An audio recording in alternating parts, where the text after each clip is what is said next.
Football's back, and Whole Foods Market has everything you need for a delicious tailgate or watch party. Level up your game day hosting with marinated chicken wings, chicken sausages, hot dogs, and more. Headed to a friend's house? On the way, grab crowd-pleasing snacks from Whole Foods Market, like Late July tortilla chips and Primal Kitchen queso dip. And don't forget the beer. Very important. Just check out that local selection. Elevate game day with Whole Foods Market. Must be 21 plus. Please drink responsibly. This is Optimal Living Daily, episode 2891. Are You Living the Good Life? By Dr. Jenny Brockis of drjennybrockis.com. And I'm your narrator, Justin Malik. And we're going to jump right into our next article today as we optimize your life. Are You Living the Good Life? By Dr. Jenny Brockis of drjennybrockis.com. One of my favorite comedy sitcoms from the 70s, showing my age here, was The Good Life. It's based on the story of how Tom Good on his 40th birthday decides he's had enough of the rat race, quits his job, and determines that he and his wife Barbara will become self-sufficient while continuing to live in their suburban house next door to their snobbish neighbors, Margot and Jerry Ledbetter. Margot naturally is shocked and appalled at the thought of having chickens running loose in her neighbor's garden, and let's not mention the pig. It was a joy to watch as Tom's often harebrained schemes didn't quite turn out as expected, but the main message, which as a child I didn't get at the time, was just how hard it is to swim against the tide of societal expectation, to hold firm to your values and beliefs, and have the courage to lead the life you want. Are you living the good life? One thing I've come to appreciate, especially now, is just how much I previously chose to conform, especially in my younger adult life, following the path often predetermined by others as to what would be best and most acceptable to them. Is this true for you? What, if anything, have you done differently since the pandemic? Are you growing your own veggies? Are you working from home? Are you spending more time appreciating the simple things like a great home-cooked meal, a beautiful glass of wine, a walk in the park, time to chat to your neighbor, or just to sit in the sunshine enjoying a cup of coffee? Are you determined to hang on to what you've come to appreciate during the time of lockdown? Simple pleasures add a great deal of happiness to our lives, but how often have we become caught up in our bubble of busy, rushing around trying to complete our self-imposed unrealistic to-do lists, chasing our own tail as if our lives depended on it? New research has revealed that these so-called hedonistic pleasures, short-term items we enjoy that don't necessarily contribute to our long-term goals, are important too. Phew, so now I don't have to feel as guilty about enjoying buying that new outfit or indulging in dessert when out for dinner. And this is because it is our capacity to experience pleasure or enjoyment that contributes to our overall level of satisfaction and happiness in life. If living a calmer, less complicated, less materialistic, and more fulfilling life feels attractive, there are a number of ways to help you achieve this. Number 1, tap into your core values. Try to identify those things that matter the most to you, that make you who you are. Things like integrity, authenticity, respect, kindness, or compassion. Make a list and then rate yourself against each. If honesty is in your top 5, how well do you live up to this value? Number 2, determine your purpose. This is having the understanding that you're living your life and doing those things that provide you with purpose and meaning. It's the why you're here on this earth. Are you doing what you were born to do?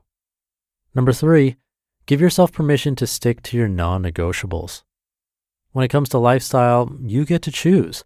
Making the best choice comes down to understanding what's essential for you to function at your best, to stay healthy, and to be happy. If getting enough sleep makes the difference between a great day and just getting by, what can you do to ensure you get enough good, quality, uninterrupted sleep? If exercise is your thing, how do you ensure you do get to the gym, park, pool, or cycle track? If healthy nutrition is on your to-do list but never quite gets attended to, what do you need to be doing differently to make sure it gets included? If it's a non-negotiable, then stick to it. Give yourself permission to do so. Schedule in the time to make it happen. No excuses, no justifications, just do it. Number 4, check out the opportunity cost. It's time to toss out what Marie Kondo would say no longer gives you joy. Unsubscribe from all those emails you never read anyway.